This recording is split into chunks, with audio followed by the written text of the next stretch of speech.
Muito boa noite, bem-vindos já à noite informativa, sessão de terça-feira. Tem sido hábito a terça-feira recebermos aqui Ismael Moussa, que ajuda-nos, portanto, com alguns comentários e análises relativamente a alguns temas de interesse nacional e também internacional. Saúde, muito boa noite, bem-vindo à noite informativa. Obrigado.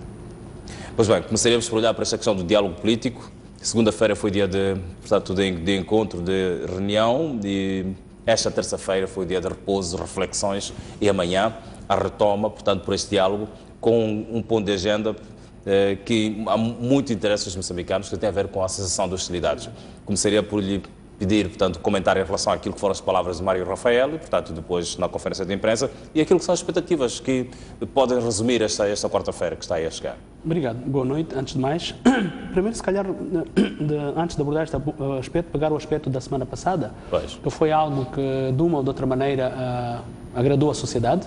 Na regra geral, toda a gente ficou bastante otimista com o entendimento havido, mas depois houve aquele episódio da conferência de imprensa do general Jacinto Veloso, que acho que, em termos de comunicação, houve aqui uma grande falha de comunicação, e acho que, futuramente, a equipa mista deverá, a todo custo, evitar este tipo de situações que não dignificam o diálogo, por um lado. E, por outro lado, também é preciso perceber que, se por um lado o chefe de Estado tinha dito que as pessoas que tinha posto a nível do diálogo não eram homens de recado, eram homens com certa autonomia, mas quando aparece depois a conferência de imprensa do general Jacinto Veloso, não deixou muito claro se isto era verdade.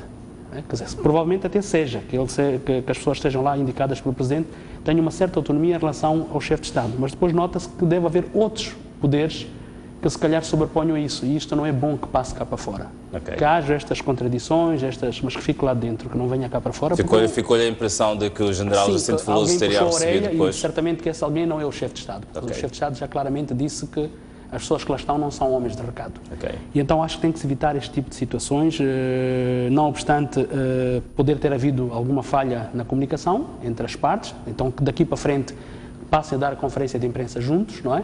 Mas que também entendo que aquela decisão, como princípio, acho que para a sociedade ficou clara, não é preciso ser jurista para interpretar o comunicado. Eu li o comunicado e percebi perfeitamente que, como princípio, o princípio foi acordado. Agora, as modalidades de como implementar isto é outra coisa. E mais ainda, quer dizer, à luz da nossa Constituição, nem é necessário uma emenda constitucional para se implementar aquele princípio. Porque em nenhum momento a Constituição diz que o chefe de Estado deve nomear governadores provenientes da Frelimo. Portanto, se houver como princípio ficar claro que se pode nomear pessoas que não sejam da Frelimo, nem sequer uma emenda constitucional é necessária. Portanto, isto é de exclusiva competência do Presidente. Portanto, eu acho que este princípio foi um princípio agradável. Espero que o chefe de Estado continue a pautar por este princípio. Não altere isso, por muita pressão que haja. É importante que se acolhe isso.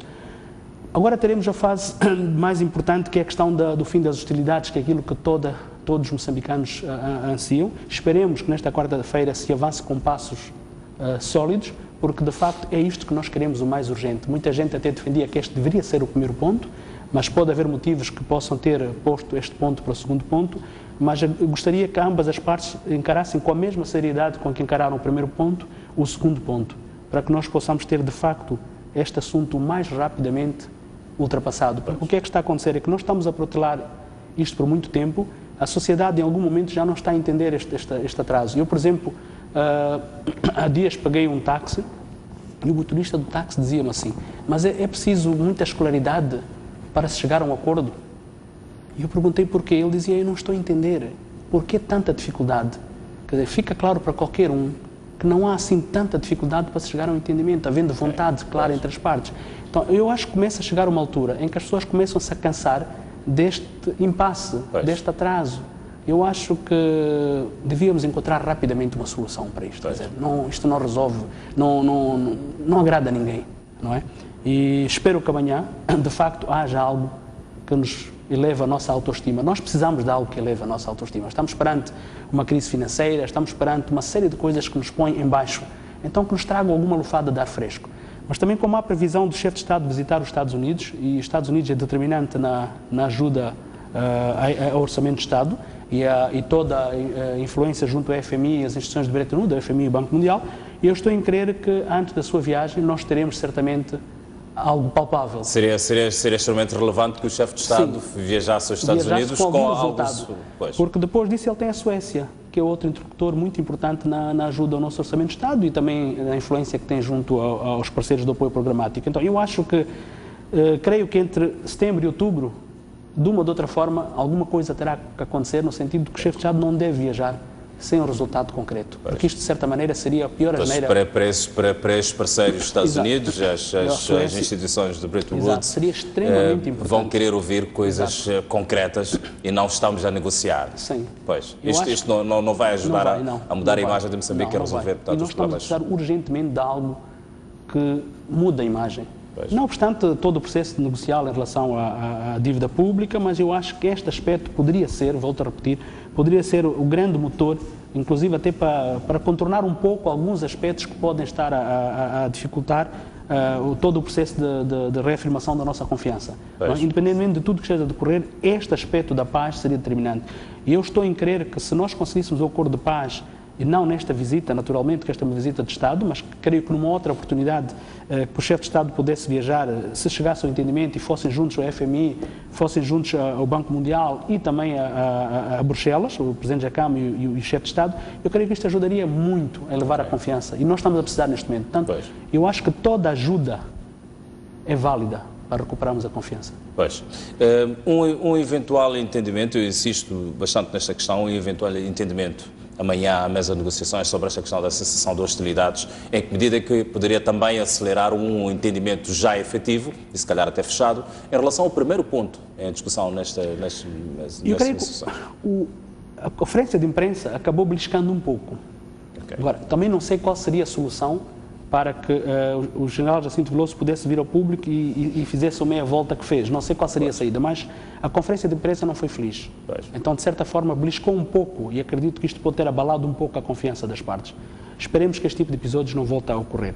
Mas, havendo amanhã um entendimento não cessar-fogo, eu creio que automaticamente se consolida o princípio. Porque o princípio está lá escrito e está assinado.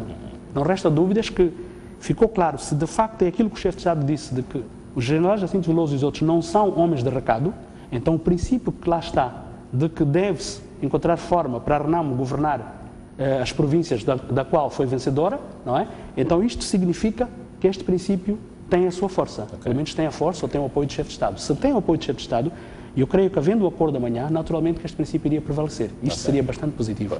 Seria bastante positivo. Disse obrigado. Eu gostava que avançássemos agora e olhássemos para um outro ponto, portanto, para também análise e comentário. Tem a ver, portanto, com o edil de Quelimane, que enviou alguns recados durante o aniversário da cidade de Quelimane. O que é que lhe pareceram os recados enviados? Bom, por um lado dizer o seguinte, muitas das vezes o Dr. Manuel de Araújo, do qual tenho um conflito de interesses, porque sou muito amigo, fomos colegas de camarata no tempo de estudantes, há 20 e tal anos atrás, mas, portanto, tenho este conflito de interesse, mas o que eu acho é que é o seguinte, muitas das vezes o seu discurso tem sido mal entendido a nível nacional. Não tem, se calhar, reunido consensos a nível nacional ou a nível de outros fóruns que não sejam, por exemplo, Quelimane. Refiro mais a alguns fóruns como a cidade de Maputo e outras, mas é preciso entender que este discurso, a nível da cidade de Quelimane, a nível da província da Zambésia, e inclusive em outras províncias, este discurso tem colhido consensos. E temos de ser realistas em relação a este aspecto. E eu digo isto porquê? Porque eu recordo-me que, inclusive, há muitos anos atrás, quando entrei para a política, houve uma personalidade histórica da luta armada e do Partido Frelimo que por várias vezes tentou falar comigo, mas eu tentava sempre, evitava, mas a dada altura não tive como evitá-lo e acabei tendo uma conversa muito franca com ele. E ele queria saber simplesmente uma coisa: porquê que eu tinha na altura aderido a Renamo? Porquê que eu tinha aderido a um partido da oposição? Se alguém da Frelimo tinha feito mal, se eu ia para a oposição para me vingar da Frelimo, qual era o problema? E eu, de uma forma muito calma, disse a ele, felizmente nunca tive nenhum problema, até aquela altura, nunca tinha tido nenhum problema, nunca alguém tinha-me feito mal, vindo da Frelimo, antes pelo contrário, os meus melhores amigos vinham da Frelimo, mas que eu tinha optado por ir para a oposição porque eu não concordava com alguns aspectos das políticas públicas e um dos aspectos era exatamente quando eu voltasse a Nampula, onde eu cresci. Eu ficava bastante frustrado com o nível das assimetrias regionais que este país tinha, particularmente quando comparasse a realidade de Nampula com a realidade da cidade capital. Não estou-me a referir ao sul de Moçambique, porque muitas vezes fazemos esta confusão e vamos a Gaza e a uma pobreza extrema. Eu estava a me referir à cidade capital, aqui ao cimento, e eu quando voltava lá onde cresci, em Nampula, particularmente em Angoche, verificava, por exemplo, colegas meus de infância, colegas de escola, quer dizer, as dificuldades de acesso que tiveram, havia toda uma desigualdade muito grande.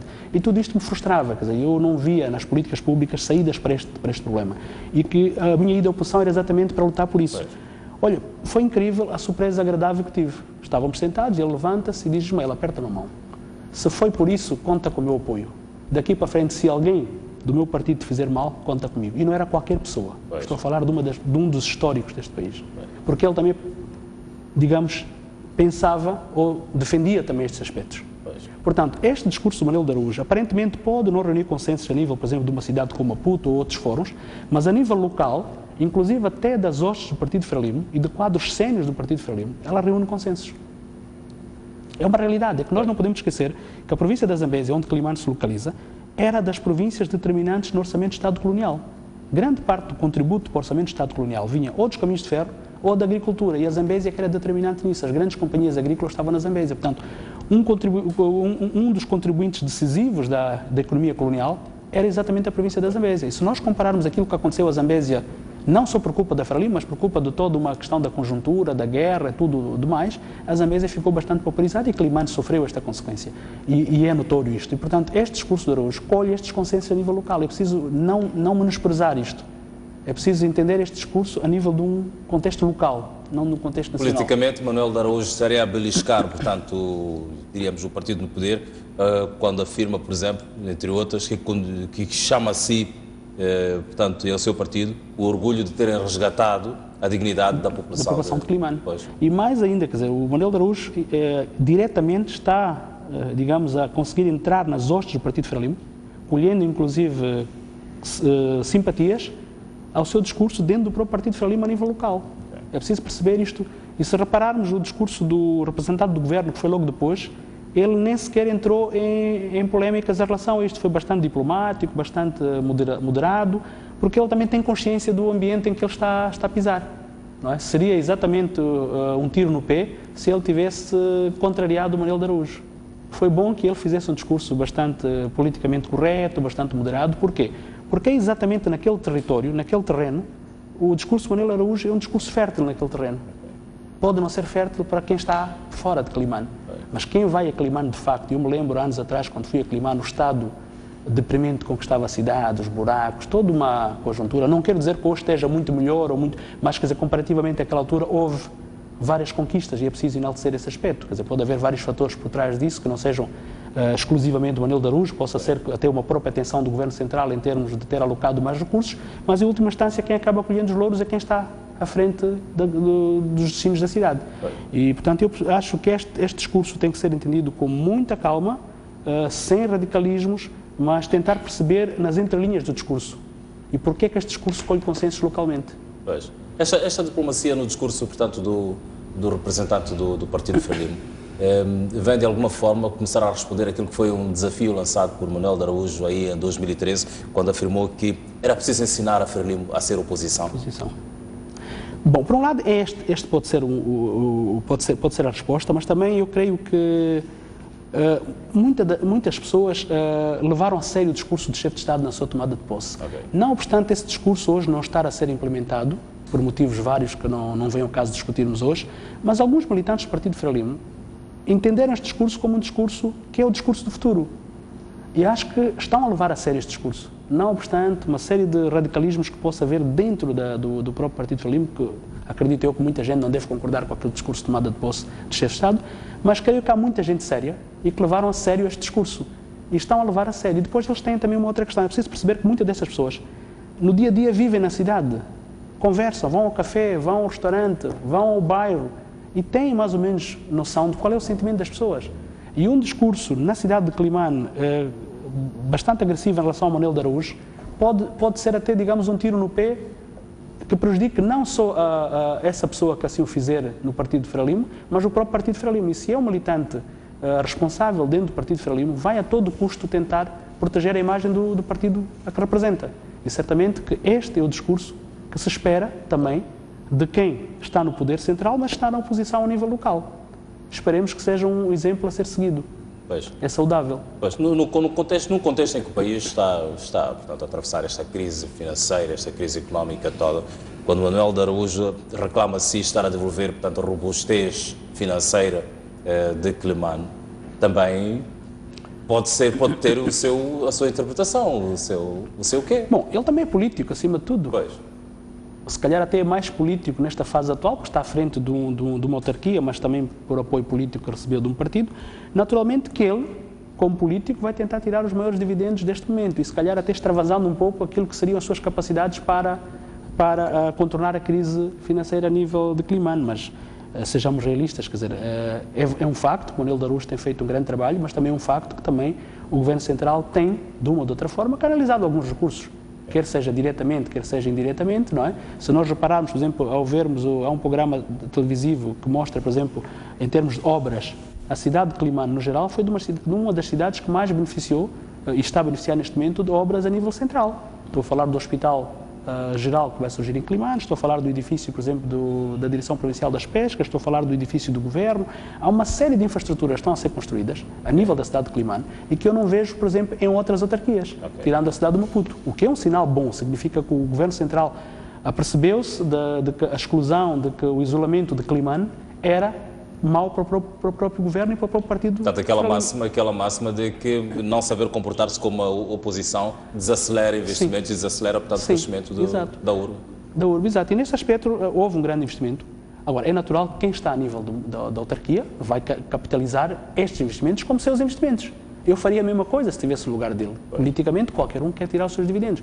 Mas o cidadão consciente sabe discernir entre o correto de quem realmente está a fazer e quem realmente está a tirar um dividendo disso, mas em política é assim que se procede. E acho que ele não está a agir errado, é exatamente assim que deve prosseguir, porque como político ele tem que capitalizar. Pois, Ismael Moussa, como é que acha que estes recados foram recebidos do lado onde deviam ser ouvidos? Eu creio que também a Frelimo é um partido, digamos, com todas as complexidades. Há muita gente que certamente não recebeu com agrado este recado do Manuel de Araújo, pode até ser interpretado como um recado de cunho regional ou tribalista, por aí como nós quisermos caracterizar, mas também dentro do Partido Frelimo há muita gente consciente e há muita gente que é proveniente destas regiões e que no dia a dia vive isto. Elas podem estar no Parlamento como deputados, podem estar no Conselho de Ministros como ministros, podem estar aqui nos órgãos centrais do partido, mas voltam ao seu círculo eleitoral, voltam à sua família e é isto que encontram lá, é este mesmo discurso quando falam com a família e é este discurso que informalmente também estas pessoas reproduzem. Elas podem não reproduzir aqui nos fóruns partidários onde eles estão inseridos ou na plenária da Assembleia por uma questão de disciplina partidária, mas no seu informal, no dia a dia, estas pessoas reproduzem este mesmo discurso. Por isso que eu acredito que este discurso também colheu de bom agrado uma parte considerável do Partido Frelimo, tendo em conta que neste momento o Partido Frelimo é predominantemente um partido com um peso muito grande de pessoas provenientes daquela região. Portanto, acredito que colheu de consenso e de bom agrado uma parte considerável do Partido Frelimo. Mas, não menosprezando a parte que provavelmente não tenha entendido e que possa ter entendido isto de forma negativa. Ismael, gostava que olhássemos agora para a questão das coligações municipais na África do Sul, depois das eleições municipais realizadas aí há algumas semanas atrás, e já, portanto, está fechada esta questão, este dossiê das coligações, e o ANC está com um dilema nas principais cidades, onde não conseguiu portanto, conquistar os votos suficientes para governar as cidades. A Aliança Democrática é a grande vencedora.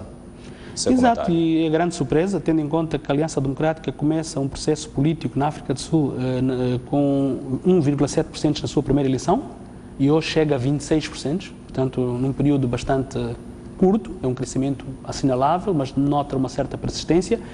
Mas há um fenómeno também muito interessante no meio disto, é que o Democratic Alliance vai governar, não obstante ter tido um empate técnico, por exemplo, embora o ANC levasse vantagem no caso de Joanesburgo, não obstante ter ganho Pretória, mas sem os 50%, não é? Mas o Democratic Alliance mesmo assim vai governar e sem ter feito uma coligação, o que é um caso inédito, se calhar algo que nós ainda não estamos habituados a ver. Nós estamos habituados a ver quando a oposição precisa de chegar ao poder, coliga-se com os outros partidos da oposição para chegarem ao poder. Mas neste caso foi uma experiência interessante, é que o Malema claramente não aceitou coligar, quer seja com o partido do poder, quer seja com o Democratic Alliance. O Democratic Alliance também não insistiu muito depois da posição do Malema, em se coligar com o Malema, mas foi interessante é que na votação, em Joanesburgo, tanto o ANC como o Democratic Alliance apresentaram um candidato, o ANC levando uma vantagem, tinha muito mais votos que o Democratic Alliance, mas em última instância o Democratic Alliance ganhou a votação para presidente não só da autarquia de Joanesburgo, como ganhou para a presidência da Assembleia Municipal e para as comissões municipais. Recebeu em grande medida o voto do partido do Malema, mas nada me diz que não tenha também recebido votos do próprio ANC, o que é um sinal muito interessante. Portanto, este possível ter recebido votos do próprio ANC é um sinal, é um indicador de que alguma coisa não está bem, alguma coisa precisa ser rapidamente corrigida. E se não for corrigida, isto poderá ser um sinal muito perigoso para as presidenciais. Porquê? Porque na África do Sul as pessoas não votam no presidente. Quem escolhe o presidente é a Assembleia da República. Então, embora na votação cada partido apresenta o seu candidato, se o ANC insistir, por exemplo, numa emenda constitucional para que o Jacob Zuma vá a um terceiro mandato ou indicar um candidato que seja da confiança do Jacob Zuma e não de consenso das suas hostes, é bem provável que tenhamos uma surpresa na eleição do presidente da África do Sul, na hora da votação. Nada me garante que a oposição junta no voto e as vozes discordantes do ANC possam votar no candidato do Democratic Alliance para a presidência da África do Sul. Portanto, eu acho que o ANC deve levar muito a sério este recado. Este é um recado muito sério. Estas pessoas possivelmente não sejam pessoas que queiram abandonar naquilo que o Albert Einstein caracteriza muito de êxito, ou sejam pessoas bastante bajuladoras naquilo que o Albert Einstein fala de lealdade, mas pode ser pessoas que optaram pelo voice, pelo protesto, não é? Como Albert Einstein diz, quer dizer, que ele citando o mercado, ele diz que se eu, por exemplo, sou consumidor da Coca-Cola, eu consumo a Coca-Cola, mas se de repente a Coca-Cola baixou de qualidade, eu tenho 3 opções. Ou sou leal à Coca-Cola e vou consumir a Coca-Cola, independentemente de tudo, porque não quero sair, porque gosto da Coca-Cola, mas tenho outra opção, que é dizer, ok, a Coca-Cola baixou de qualidade, eu abandono, vou tomar a Pepsi-Cola, que é um extremo, isto é mau para a democracia. Mas tem aquilo que é bom para a democracia, que fortalece a democracia, que é o protesto, que é a voz. O que é que significa quando você protesta? Você não está interessado em sair, você está interessado em que as coisas melhorem, você quer continuar a consumir a Coca-Cola. Então é isto que os membros do ANC estão a tentar dizer ao ANC, que eles não querem abandonar, querem continuar a votar no ANC, mas é preciso que o ANC entenda que as coisas não estão boas. E acho que se o ANC não perceber este sinal da votação de Joanesburgo, porque a votação em Pretória foi diferente, quer dizer, o Democratic Alliance aliou-se a pequenos partidos e conseguiu fazer a maioria, mas no caso de Joanesburgo, ela recebeu um voto que é preciso ainda ser analisado. E este pode ser um sinal muito claro para que o ANC tenha a entender claramente no tipo do perfil do candidato que vai lançar para as eleições e nas pessoas que deve levar para as listas para a Assembleia da República. É também um recado para os partidos libertadores na África Austral. Porque alguma coisa clara, é um sinal muito claro de que as pessoas já não se conformam com os discursos de que eu fui de 10 anos, eu lutei para isto, dei 1 ou 2 tiros. Quer dizer, não é isto que vai contar daqui para a frente. O que vai contar daqui para a frente são outras expectativas que o novo eleitorado tem. E se os partidos não forem capazes de perceber isto, e este caso concreto é um sinal claro de que o ANC tem que perceber este discurso, não é? Porque este é um discurso claro. Até uma piada agora que surge, vem uma imagem de Photoshop do Jesus Cristo a sobrevoar as ruas de Joanesburgo, em que as pessoas dizem, olha, Jesus Cristo voltou porque o Jacob Zuma dizia que só perderia as eleições se Jesus Cristo ressuscitasse. E hoje já há esta imagem deve ter ressuscitado. Depois, e ainda há um outro episódio que é, por exemplo, uma foto que circula hoje, em que vem um candidato branco que era do ANC e vem um candidato negro que é do Democratic Alliance. O que está a mostrar claramente que mesmo o discurso racial também é preciso ser repensado na África do Sul. Porque, não obstante o ANC ter tido um candidato branco e o Democratic Alliance ter um candidato negro, o resultado foi aquilo que nós verificamos. Então é preciso repensar seriamente em vários aspectos das campanhas anteriores. Portanto, isto é um grande trabalho para os comunicadores, os profissionais de comunicação política, e é o grande desafio para o ANC. Pois.